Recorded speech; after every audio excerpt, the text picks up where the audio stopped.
Barret Edelstein here, your celeb expert and your Celeb Savant. Celeb Savant is a weekly entertainment show. We have long-form career retrospective type interviews with celebrities, singers, actors, and industry experts.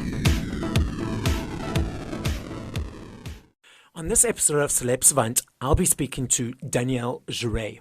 Danielle was raised on Motown Records and is a songwriter and vocal powerhouse born to bring soul to the forefront of today's pop music. With precise vocal runs, a 3.5 octave range, and not a drop of auto-tune, her voice is one in a million. With her music featured in CBS's Love Island, US and UK in 2021, her music has reached new heights, charting the top 100 in the USA with multiple songs on adult contemporary radio. She has also charted in the top 100 pop charts around the country on Shazam, Spotify, and iTunes, while being featured on American Songwriter magazine, the Chicago Tribune, ABC 7 Windy City Live, Apple Music's UK Rising, Sirius XM Radio, and Mahogany Sessions London. Up next on Celeb Savant, we've got Danielle Juhre. Danielle, where do we find you in the world? What's happening in your life, and how are you doing? Hi, thank you so much for having me. I really appreciate it. I'm based in Chicago right now, and I really love being here. It's especially my producer that I write all of my music with lives here, so I'm super fortunate where I can just go and meet with him every single week, and we can work together. And I'm currently working on something. I usually, people joke and they always say when I drop my yearly single. So this year, I think I'm going to drop one more song before the end of the year. So that's what I'm currently working on. Did you always live in Chicago, or did you only recently move there? Yeah, so I grew up in or was born rather in the suburbs of Chicago, and then I was raised in Tampa, Florida. So I lived in Florida, and then we just recently meaning like 10 years ago, moved back because a lot of my family is here. But now that's a bit of a contradiction in weather. Like, isn't Chicago like sort of freezing sometimes, and Florida is like always hot?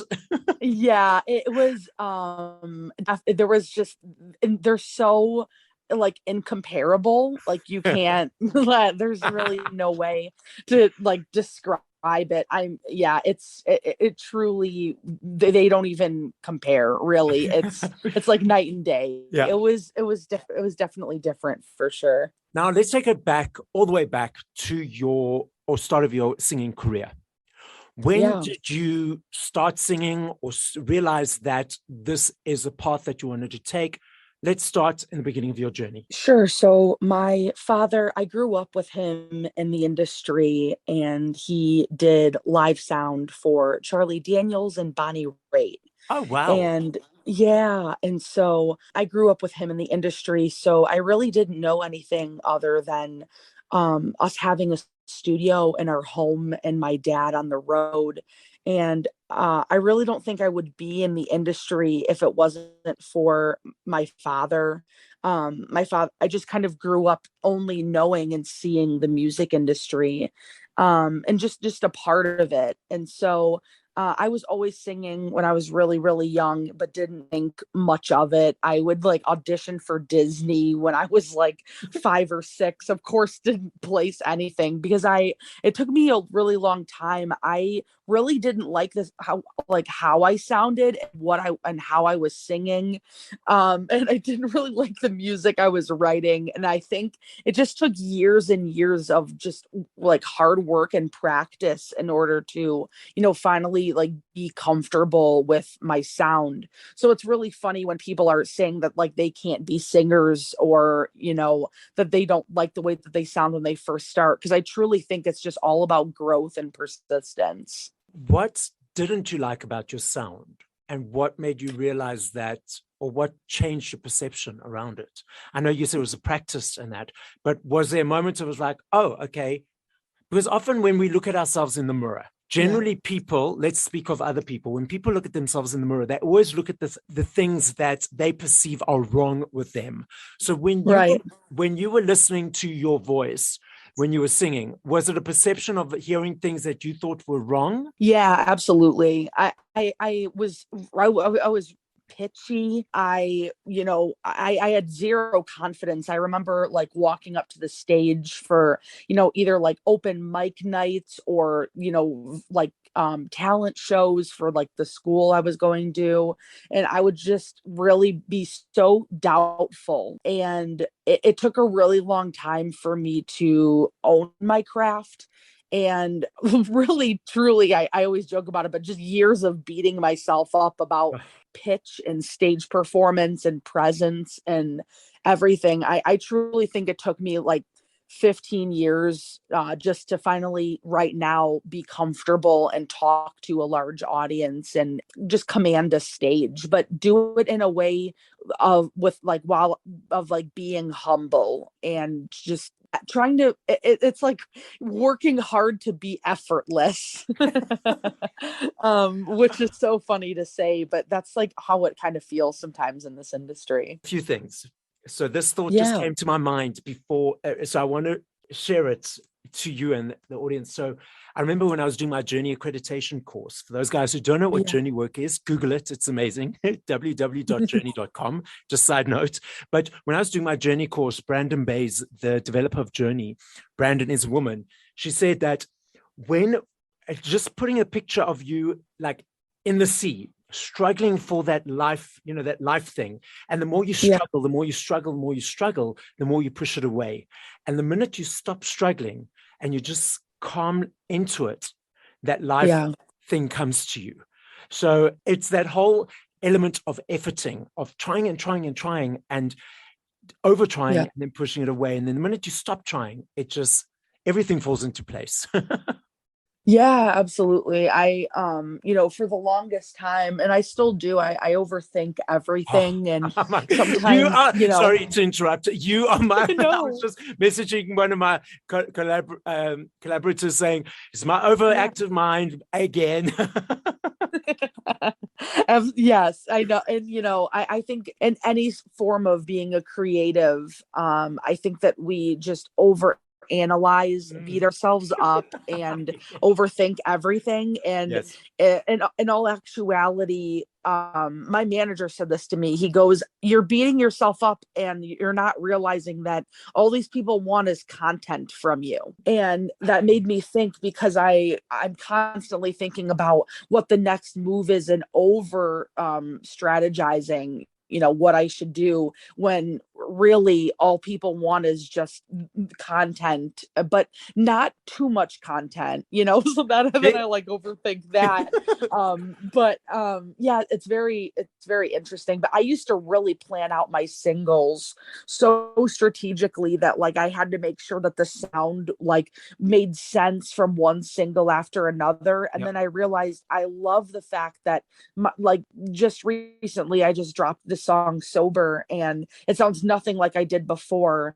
And I don't care. It was how I felt. Yes. And I realized that like when you don't care and you're just putting out your true emotions, like that, it shouldn't really matter anymore. Yes. And do you actually think maybe that by overthinking and over strategizing and over analyzing, it was in a sense a form of procrastination?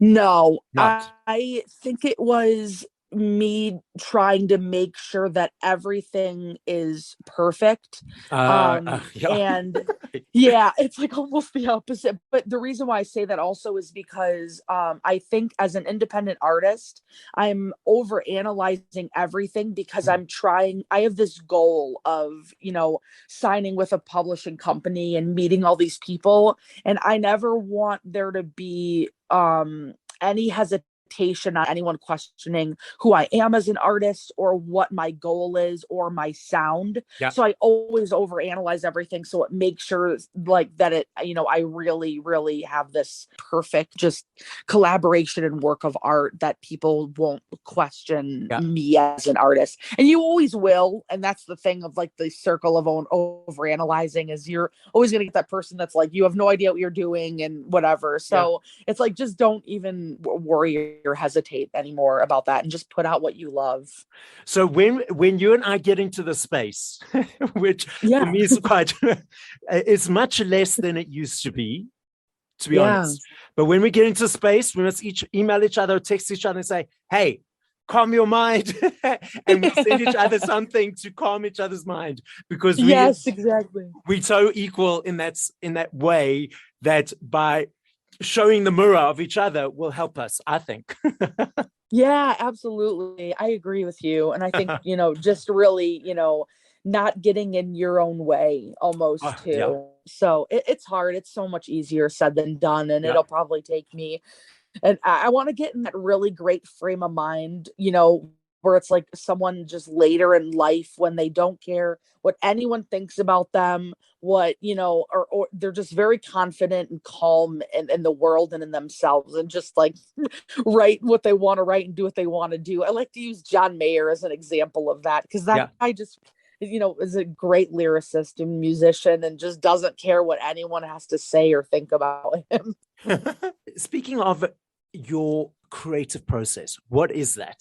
I know it's overanalyzed and it's overthought. You got it. But besides that, when you create a 3 to 4 minute song out of nothing, how does that process? What is that process? How does it come to be? Is it different every time? What influences your words and your lyrics? All of those questions in one. So it really varies, but my process, the first and foremost, is if I don't believe that something if something doesn't need to be said, I don't write about it. I only will write if I feel so inclined to, and only if it's this feeling that I don't believe is oversaid and overstated, and I feel like I have a space or a place and I need to let it out and let it be. And I say that because every time I try to overwrite or like pick a topic and just really try to write about it, I never succeed because it feels forced. Yeah, so that's like the number one thing, is I always like, I'm normally writing when I'm very like sad or aggravated or angry. Notice how it's never happy in this lineup. One day I'll write a happy song, just not anytime soon. I don't know what it is, but anyway, that's for a different time. So, I just always have to write from this emotion. And then the last couple of times for the songs I've written, they come very quickly. Sometimes I don't have any music or anything with them. An entire like melody and all the lyrics just come to mind, and I'll just write it on a page and then bring it to my producer. His name is Matt LeGrand, and he's also my best friend. And so I'll come to Matt and I'll be like, I have all of this, and then he'll, we'll work it out. And I have to say, I'm gonna knock on wood here, because I hope I don't jinx myself, but I've done this enough where I hopefully won't. I don't know. But every time I work with Matt, and every single song I have currently, we've always written in about 2 hours or less. Okay. And I'm so proud of that. And so I always am able to just, start writing and walk out of the room in one day and just have a great body of work that I'm proud of. So and then the work comes in the next couple, months of, tweaking everything and mixing and mastering and all of that. But yeah, my process really is just writing what I think needs to be written. And a lot of it just comes to me. But I like to call myself a top liner, which in the pop industry is just someone that, comes up with the melodies and comes up with them, hopefully like quickly. So that's really, my bread and butter, if you will. I love writing pop melodies, and usually the melody is probably the first thing that comes first. I write the choruses first. I do that on purpose because if I don't have a catchy chorus, I feel like I've failed as a writer. I like to, have something that people can sing along with by the next time that the chorus comes along. So yeah, that's the long-winded answer to your question. But okay, so you've got a routine of doing it, which works for you, which is brilliant. And Let's not manifest that energetically. Moving forward, it will always be working 2 hours. There won't be hitches along the way. So the conscious communication moving forward, 2 hours, track each time it comes through. Let's put it out there to the universe. Yes, exactly. Now, you said it's taken you a while to command the stage. Are you much more comfortable now? Do you enjoy performing more now live than previously? And is it because you not as hard on yourself as you were before, or you're letting things go? And tell us a little bit more about that. Yeah, funny enough, I'm probably harder on myself now than ever. I don't think that'll ever change. I'm my worst critic by far. So it's really funny, and I won't get into this, but it's funny because sometimes, artists, and we know we're all going to get hate comments, and it's really funny because we're so critical of ourselves. No hate comment could possibly say anything worse than we've all said about ourselves. Absolutely. So I always think about that. So it's like, we're very, critical anyway. So in that retrospect, I think it'll always be that way. Sometimes it comes in handy and sometimes it doesn't. But as far as commanding the space and being, that artist on stage, I'm an entirely different person than I was like even 5 or 6 years ago. It's very like it's honestly really crazy to me. I'm just like an entirely different person. And then I started kind of learning my space of just I'll get up there and I don't pre-plan anything, and I just kind of like have fun with the audience and try to like make jokes and make light of everything, and it just make it a very like fun and exciting space. And before every show, I always go out and I tell the audience to let everything go and forget about anything that has happened before this show, and just come to have a good time, and come to just forget about anything negative or that they're worrying about. And I just want to create this really like happy and or calm or soothing and just relaxing place of just enjoying music and having a good time. And I don't know, I try to really just do that with the audience, is just make everybody feel comfortable. And I like to just make it seem like we're hanging out essentially, and it's just like a one-on-one conversation with me and the audience. And that's just kind of really I've totally just changed my way of thinking about how to work with people on the stage. But I used to be absolutely terrified. But I don't think like younger me would recognize me today on a stage. And also I just really like to crack jokes and laugh and have a really good time, because a lot of my songs are very strong, like ballads that are very sad and emotional. So I do like to break that up, because I don't want people just sitting there in the audience crying and sad the entire time, because it very well could be that kind of vibe with the music I write, and I get that. So I like the juxtaposition between having people laugh with me and just writing just the most depressing music you've ever heard in your entire life. So a few things to comment on. So I love that you say that the younger you wouldn't recognize the present day you. It should be like that for everyone, because as we move forward in life, we have aha moments, we learn, we should be, all those tough times, we should be learning the lessons from them to move forward onto the next path into our journey of life. So totally, I'm hoping that everyone listening and everyone in the world shouldn't recognize the young themselves. Hopefully I'm the same. It frustrates me. As a recipient of being in concerts, I'm always a person in front, and that's awesome. I love going without any expectations of what songs are going to be played, because I find, frustrates me is I find the people around me, and often I go to concerts by myself because my friends think I'm strange, which is okay, because they don't want to be right in front. They don't want to be there the whole day waiting. But I find the people around me like, oh, they've already Googled the stage set out. They've already Googled the set list. They already know what the artist is going to be wearing, what, where, how, whatever. And I just go without having done any of that, just being in the moment. And often I'll hear people say, these are the people that have not Googled the set list. They'll be like, oh, I hope they're going to sing this song. I hope they're going to sing that song. I hope they're going to sing that song.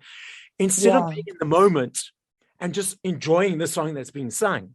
And then I'll hear at the end, oh, they didn't like the show. It wasn't such a great song because they had expectations of what should happen. And instead of just being there and being present in the moment. Yeah, I can, I say that about really anything. I think, it's like that, we're now used to that cliche saying of like expectation is the root of all heartache. But it is. And I love that. Thank you on the artist side as being someone that comes without expectation, but just, waits and sits in the front row. I think that people don't realize, those are usually people that have been waiting there all day and get there early. And, thank you for doing that for whomever like you're seeing, that's such dedication. And I think that like, that's a part of the artistry that like, we don't even think about is, those people that, have driven hours and everything. And that's just, you can't comprehend that as an artist. That's, it's crazy to think of that. What frustrates me even more is the people around me or have been waiting all day. We are right in front.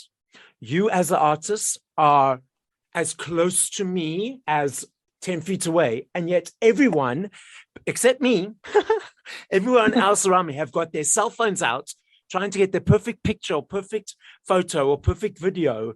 And it's like, put your phones down, experience the moment and enjoy it and just be there presently. I don't know from your side, if what your thoughts of seeing all these cell phones trying to get the perfect image, perfect picture, when the people are right in front of you and just experiencing it away from that technology. What are your thoughts around that? Totally. It's really hard because I have like a mixed feeling about it. Okay. So on the technology side and like on the, them putting their phones out, I think I've seen it so many times. I try to think of it as like a compliment in a way. And the reason why I say that is like someone likes it so much that they want it as like a keepsake for later on their phone, and they're videoing it and, someone cares enough to want it, on their phone or are that enthusiastic about it. So it's kind of like how I try to see that in the sense and just in that sense. But I will say for an entire show, for someone to just do that the entire time, it's like, you might as well just like go and watch like the YouTube videos at that point, It's like, put it away. Yeah, exactly. I think like, if you had a song you had been, excited for and loved, it's like by all means. But yeah, for an entire set, I don't really get it. It is really about the experience and being there. And, it's like, it's the differentiation between them sitting in their car listening to a CD of the artist rather than being there in person. So it's like, you finally got that opportunity to be with that artist and be in that, present space in person to just be present. But it's really interesting, but I think that feeling of, putting your phone away and being present doesn't, with some people, I don't even think that registers. I don't think that is something that they even think about. It's just a norm. Yep. And not to get too deep into it, but it's the same. I think it's the same reason why people are on their phones during movies now. And, I shout at them. Yeah. Right. But I shout at them. Exactly, absolutely. But I think it's just, I don't know, it's like a norm. And I think of the same thing of, I don't know too many people, unless they're like on the artist side, that listen to an album all the way through anymore without distractions. Like people that just like to listen to an album to listen to an album. So on that point, way back, it was the physical, the CD, the vinyl, the cassettes. Those I'm so excited are making a comeback. Yes. I mean, last year CDs had for the first time in 21 years, increase of sales. I love CDs. I love the booklet. I love the aesthetic of holding something. But many people these days are listening to the music on the digital platforms. What are your thoughts around that and the way people consume music now compared to 15, 20, 30, 40 years ago? Yeah, truly have the same feeling, just like the phone. So it's like both sides. And I totally love and agree with you in the sense of, as an artist, I've worked so hard on the aesthetic and about putting things together. So that vinyl cover, the photos, the booklet, the whatever the artist decides to put in that, it's all an art form and something that was planned out and made for the listeners. So the fact that, sales are decreasing and it's all digital, it's just kind of like that was like an additional piece of art that I feel like is a missed opportunity of people going out to the store and seeing and getting that and having a physical copy of this album and this body of work that's an art piece. And that's a shame. And then on the other side, I do like the digital platform because then anyone has access to it at any time. And like as long as they have like their phone with them or computer.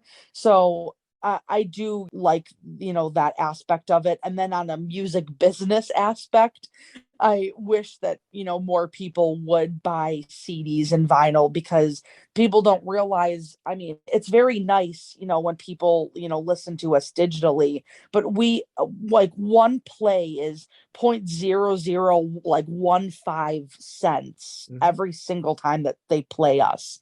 So, I mean, a lot of, ways how artists stay alive is touring and selling merch and their music. So the digital platform has definitely, taken away from, artists, potentially making a living from, selling their vinyl and selling their CDs. Because I mean, streaming really doesn't pay anything at all. And I know that, there's so many like songwriters, fighting for their rights every single day to just get paid a normal wage, because this is a job. And I won't get into all of that, but I really do see, like both sides and the accessibility for people, but also, it is the vinyl and the CD and having that booklet. It's an art form and it's a piece of art. And I really wish that more CDs and I'm so glad vinyl, like you said, is making a comeback. But they're all about, the thing is for me is that you guys work hard. I mean, we see here and see the end result. But that process of creating that 3-minute song, the 3-minute video, there's a whole process around that. And I feel, for me, when I buy the CD, it's an energy exchange of saying, thank you for your hard work. And this is my appreciation for your hard work. And the digital platforms have diminished that. And the consumers, I feel, are now taking advantage of it and not recognizing the hard work that you guys do because it's easily accessible. Yeah, absolutely. Yeah. It's it's anytime that you bring someone with just strictly a business mindset with the only objective is to make money, and then bring them into, a creative industry, it's just always going to be like that. I just kind of like it's just how I feel is there's just so I like being, on the artist, but also the business side. But it's very, it's very, very interesting. And it's a very interesting point. And you just really, as the artist, have to see the best of both sides, because if you don't, it'll be another thing to be frustrated about. Exactly. I'm going to put you on the spot right now. I love playing this game. And not overthought. No, saying that specifically. Thank you. In inverted commas, favorite, but it's not favorite. Your top 5 songs by other artists. Oh man. I think so. Let's see. This will just be for like right now. It's really Yes, funny yes, because I yes. might be It's doing in all the this time, moment, in right? this time. So Yeah, because if yeah, I ask so this you in an hour or tomorrow or next week, it'll be different. So totally understand. yeah, absolutely. So I'm gonna go with Detour by Maren Morris. I Okay. love Maren Morris. If you don't know who she is, No, an definitely. incredible songwriter. Yeah. Um, and then I've been listening to a lot. Do you know Leon Bridges or no? Yes. Yes, I love. I'm gonna say River by Leon Bridges. I love that song and I love him. Scarlet by Holly Humberstone.